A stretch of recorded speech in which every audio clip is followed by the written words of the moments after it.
Bonjour à tous, bienvenue sur Mac Forever. Aujourd'hui, on va tester le nouvel effet de profondeur de champ de l'iPhone 7 Plus.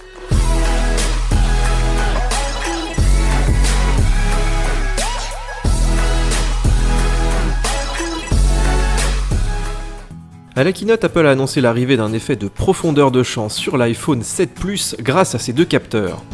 En effet, les photos prises avec les smartphones apparaissent souvent assez plates et avec une énorme profondeur de champ. On n'a pas de flou d'arrière-plan par exemple, et il faut donc aller le recréer artificiellement. Pour ça, Apple va donc utiliser les deux capteurs de l'iPhone 7 Plus pour recréer une image 3D avec plusieurs couches, et chaque couche pourra donc être modifiée à loisir et appliquer plus ou moins de flou en fonction de la profondeur du sujet ou de l'arrière-plan. Pour activer la fonction, il faut avoir iOS 10.1 et activer le mode portrait. Ensuite, vous pouvez photographier votre sujet en suivant les indications placées en bas de l'écran.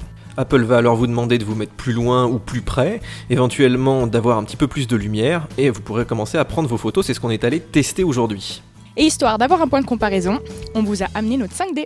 Alors voilà l'image qu'on a normalement avec l'appareil photo, et en activant donc la profondeur de champ, l'iPhone va donc aller flouter l'arrière-plan et donner ce magnifique effet de faible profondeur de champ.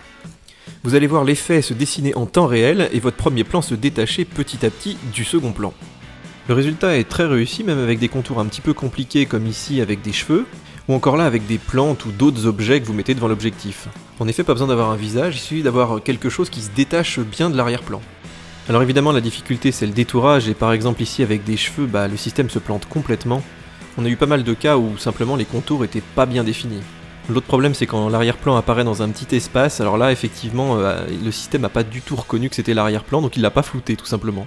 Et c'est un problème qu'on retrouve en fait assez souvent dès qu'il y a des mains, ou voilà, dès qu'il y a un petit espacement en fait et où on voit l'arrière-plan derrière. Il a également un petit peu de mal avec la transparence et il a tendance à surflouter les objets qui sont transparents comme ici avec la chemise.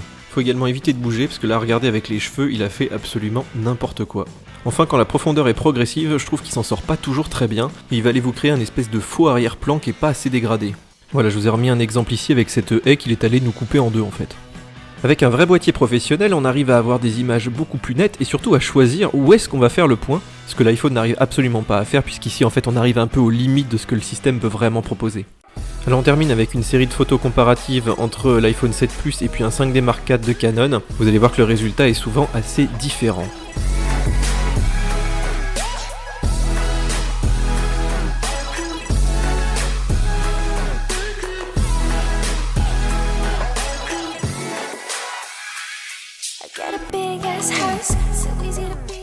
Donc voilà, comme vous pouvez le constater, ça fonctionne quand même plutôt pas mal, même si c'est pas toujours parfait. Maintenant, nous on a envie de savoir ce que vous en pensez, est-ce que vous allez l'utiliser? Dites-le nous dans les commentaires plus bas. Voilà, c'est fini. Si vous avez aimé la vidéo, mettez des likes, abonnez-vous à notre chaîne et nous on se retrouve sur Mac Forever pour le test complet. A plus!